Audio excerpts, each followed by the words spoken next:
mais de um século após a sua fundação, a maçonaria já obtivera indiscutíveis resultados contra o altar e contra o trono. A começar pela Revolução Francesa, depois com Napoleão, enfim. E em países católicos como Portugal e Espanha, na Áustria, já havia obtido alguns sucessos. Na Itália, o grande marco foi a unificação italiana, com a destruição dos estados pontifícios, o assassinato de Gabriel García Moreno. Era natural que, ao cabo desse processo, essa ânsia maçônica de se precipitar contra a igreja chegasse também no Brasil. A fundação da primeira casa maçônica no Brasil ocorreu no século XIX. A instituição teria uma enorme influência na Revolução Pernambucana de 1817. Dom João VI sufocaria a revolta e proibiria a maçonaria, mas ela seria reorganizada na região sudeste por José Bonifácio, primeiro grão-mestre da maçonaria brasileira e um dos líderes da independência.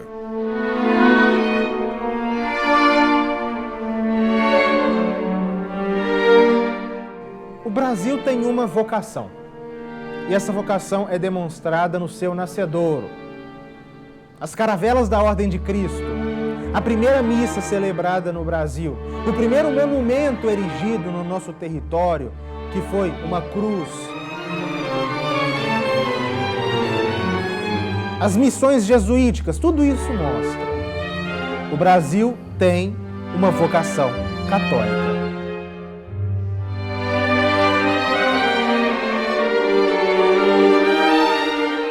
No entanto, infelizmente, no momento em que o Brasil se torna independente, em 1822, o movimento que conduziu à independência foi um movimento levado a cabo por maçons.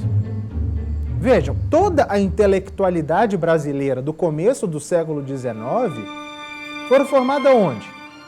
Na Universidade de Coimbra, já após as reformas pombalinas, profundamente influenciadas pelos novos ideais iluministas. Porque é com Pombal que quase se faz uma igreja nacional em Portugal. Quase aconteceu, foi por muito pouco. Não formou. Oficialmente o rei de Portugal era católico e a igreja romana, Igreja Católica Apostólica Romana, era a religião oficial do rei de Portugal, mas por muito pouco uma igreja lusitana não surgiu. Em Portugal, onde a maçonaria já existia, eles tiveram contato com a maçonaria se instalou no Brasil, e essa geração já mais amadurecida, que na década de 1820 capitaneou a independência do Brasil, era uma geração de maçons. Essa tendência maçônica do Brasil independente já se percebe, por exemplo, de uma forma muito evidente, em 1855, quando proibiu-se o ingresso de novos membros nas ordens religiosas, como os beneditinos, os franciscanos, os jesuítas não mais podiam receber noviços. Qual que era a clara intenção de uma medida legislativa como essa? Fazer com que em poucas décadas, quiçá anos, essas ordens se extinguissem no Brasil. A falta de catequese no Brasil levou a que muitos católicos, chefes de família católicos e até sacerdotes participassem de grupos maçônicos, de academias maçônicas, não vendo aí a princípio nenhum conflito, como se não houvesse essa questão doutrinária muito séria, né? Da incompatibilidade do naturalismo da maçonaria com a doutrina católica.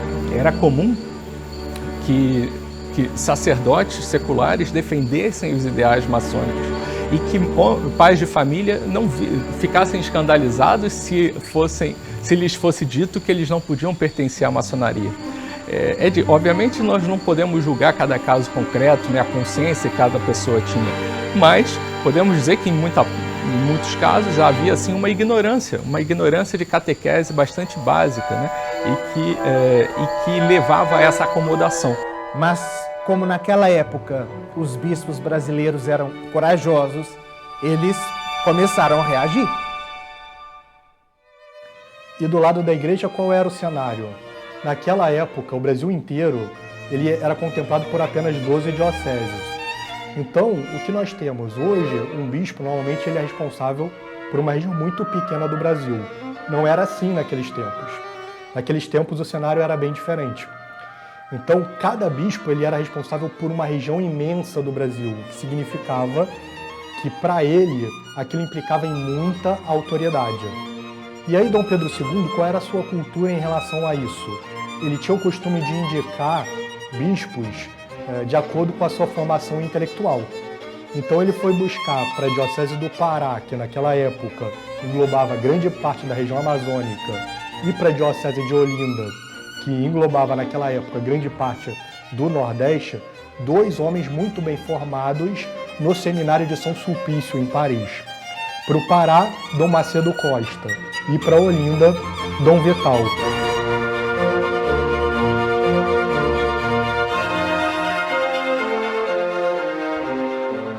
Acontece que esses homens, por serem muito bem formados, eles sabiam que a Igreja Católica tinha condenado a maçonaria diversas vezes em diversos documentos.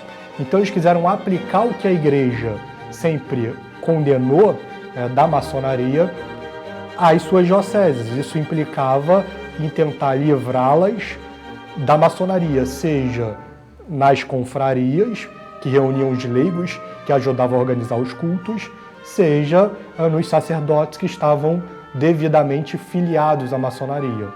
E aí essa ação contra a maçonaria, contra a infiltração maçônica na igreja, por parte de Dom Macedo Costa e de Dom Vital, acabou despertando uma grande reação a nível nacional. Quem de vós ignora a guerra, a todo transe que nestes últimos tempos tem a maçonaria declarado a todo aquele que se confessa em comunhão com o vigário de Jesus Cristo. A todos vós, por certo é bem patente, irmãos e filhos muito amados, que essa seita tenebrosa arremessa-se também contra os bispos que o Espírito Santo enviou para governar a Igreja de Deus. Dom Vital, 1873. Naquele momento as posições foram tomadas de maneira muito firme. E assim como Dom Vital, Dom Macedo Costa e outros bispos como Dom Pedro Maria de Lacerda deixaram clara a incompatibilidade da maçonaria com a doutrina católica e a impossibilidade desses chefes de família, desses sacerdotes seculares pertencerem a grupos maçônicos, da mesma maneira os chefes maçônicos também revelaram a sua disposição de perseguir a igreja. Acontece que em 1873 o Grande Oriente se dividiu em dois. Um deles era o Grande Oriente dos Beneditinos, que ficou a cargo do Saldanha Marinho, vulgo Ganganelli. Ganganelli era um jornalista famoso em todo o Brasil e que destilava ódio em todos os principais jornais do país contra a Santa Igreja Católica.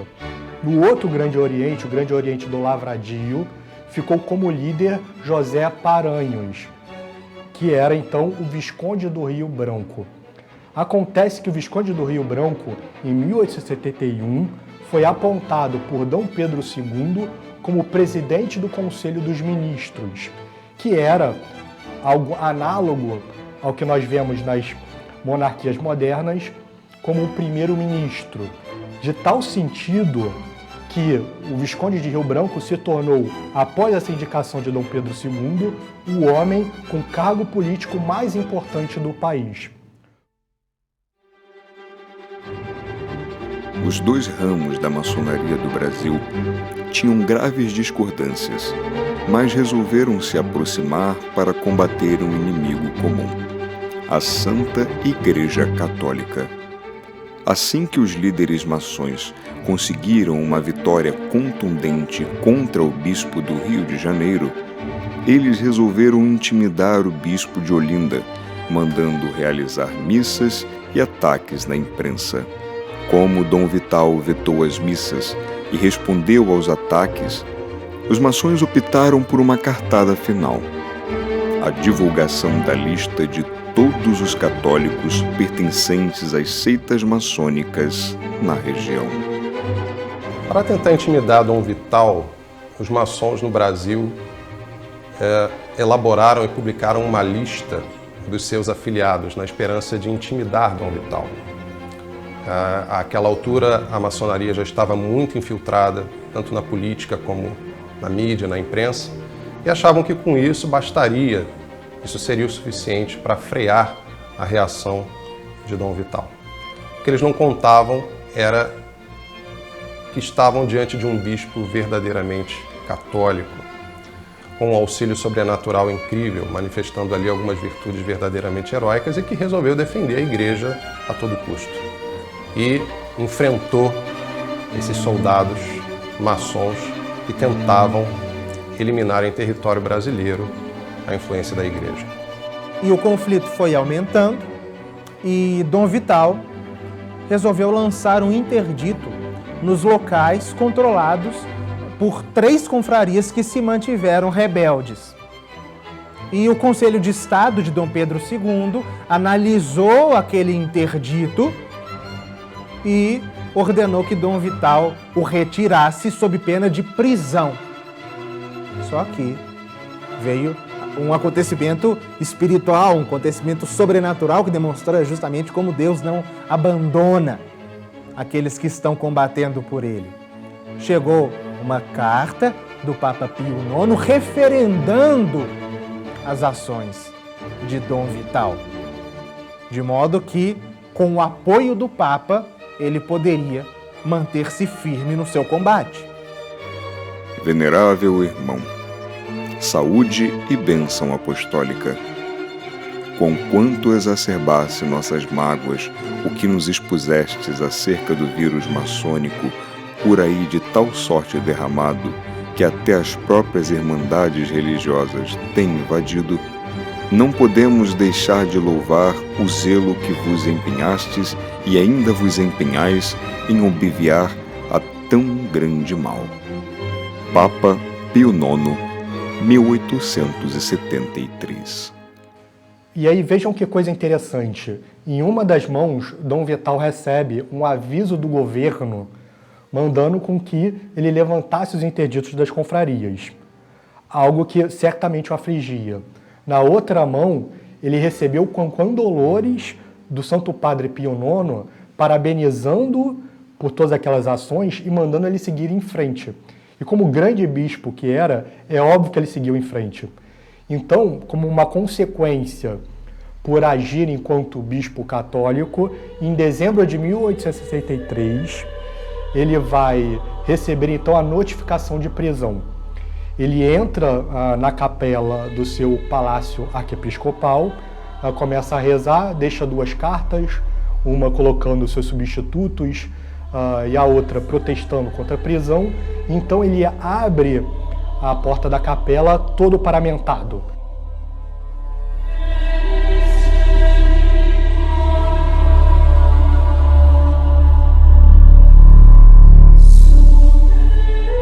Ele está de mitra, de báculo e de cruz peitoral. E aí ele pergunta aos homens que vieram ali para prendê-lo: a quem chamais? E esses homens respondem: a Dom Vital. E aí ele se deixa então ser preso, é levado para a prisão no Rio de Janeiro Nacional da Marinha. A sua prisão comoveu a população do Recife, que o viu ser preso no Palácio da Soledade, do qual ele saiu paramentado com as suas vestes episcopais, e assim ele tomou um barco que o levou ao Rio de Janeiro. Parando em Salvador, o arcebispo primaz do Brasil fez questão de ir ao seu encontro, também para mostrar a solidariedade da igreja, ele que é a figura principal da igreja no Brasil, o arcebispo primaz, e nesse momento o único arcebispo brasileiro, quis dessa forma demonstrar a sua solidariedade a Dom Vital. Chegando no Rio de Janeiro, as manifestações do povo foram muito eloquentes. Temos um registro, por exemplo, de Machado de Assis, que fala de como viu aquele bispo indo para a prisão e a sua dignidade, toda a nobreza e santidade que exalava da sua figura. Em janeiro de 1874, então, há toda uma preparação em relação ao julgamento que vai ocorrer em fevereiro de 1874 pelo Supremo Tribunal da época, que se chamava STJ. O Supremo, até aquele momento, ele tinha julgado 163 casos de altos dignatários e em nenhum deles tinha havido uma condenação. E aí Dom Vital, então, ele vai ser julgado por desrespeitar as ordens do Império Maçonizado. E como a Suprema Corte toda era maçom ou simpática às ideias maçônicas, então Dom Vital vai ser o primeiro homem preso pelo Supremo Tribunal no Brasil. Ele vai ser condenado a 4 anos de prisão com trabalho forçado. Dom Pedro II vai tirar essa condenação de trabalho forçado, mantendo os 4 anos, e logo em seguida Dom Macedo Costa do Pará também vai ser condenado pelo Supremo em mais um julgamento que todos nós já sabíamos qual seria a condenação. Embora o imperador Dom Pedro II não fosse pessoalmente filiado à maçonaria, ele, cercado de conselheiros maçônicos, ele mesmo formado numa mentalidade liberal, ele não quis sequer anistiar os bispos imediatamente. Ele permitiu que eles fossem presos. Dom Pedro II poderia ter voltado atrás, mas não voltou. A pergunta é, ele era maçom? Dom Pedro II não era maçom, mas ele era filomaçom. Toda a estrutura do Império Brasileiro era da maçonaria e a estrutura das irmandades, que era o grupo religioso mais forte no Brasil, era da maçonaria. E parte do clero regalista também era da maçonaria. O fato de termos 2 bispos presos naquela época, num estado cuja igreja, com a religião oficial era a Igreja Católica, é algo muito forte. A prisão de Dom Vital e de Dom Macedo Costa foi um fato que comoveu a população do Brasil toda e do Rio de Janeiro em particular. O exemplo da perseguição aos bispos, né, esse fato escandaloso que foi para a população brasileira na época, suscitou uma reação intelectual. José Soriano de Souza, por exemplo, também Cândido Mendes de Almeida, né, o senador, eles, Zacarias de Góes e Vasconcelos, né, houve políticos católicos, intelectuais católicos, que naquele momento se rebelaram de uma maneira que até antes não tinham feito, por conta daquela circunstância nova. A acomodação deixou de existir. Quem é muito valente nesse momento é uma bancada, eu diria até uma bancada católica dentro do Senado e da Câmara. Então tem figuras como Leandro Bezerra,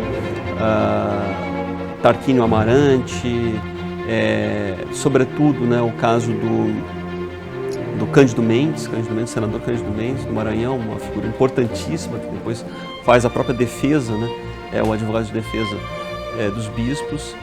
E então tem uma valentia aí, algumas figuras importantes que merecem ser reverenciadas justamente por defenderem, né, a igreja, os bispos e aquilo que era correto.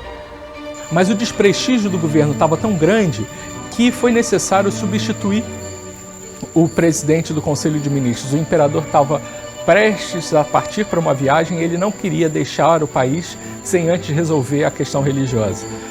Dessa forma, era necessário destituir o Visconde do Rio Branco, que era aquele chefe da maçonaria que governava, que era também o presidente do Conselho de Ministros. E foi muito complicado para o imperador conseguir um substituto, até que apareceu a figura do Duque de Caxias, o qual resistiu também, mas finalmente concordou em assumir o governo, com todo o prestígio que ele tinha, com uma condição: a anistia total dos bispos. A princesa imperial, Dona Isabel, quis também manifestar a sua discordância das atitudes tomadas em nome do seu pai. Ela própria visitou tanto Dom Vital quanto Dom Macedo Costa nas suas prisões. Eles estavam em prisões distintas. Importante também lembrar que eles continuaram recebendo visitas dos seus seminaristas que vinham dessa forma pedir a bênção a eles antes de serem ordenados. As dioceses passaram a ser governadas por substitutos, os quais depois também foram condenados porque tomaram as mesmas atitudes dos bispos, né? Dom Vital foi a Roma para pedir ao Papa uma encíclica condenando a maçonaria, especificamente no caso brasileiro, e conseguiu. Em 1876 ele consegue do Papa Pio IX a encíclica Exhorte Instaditione, condenando a maçonaria no caso particular do Brasil.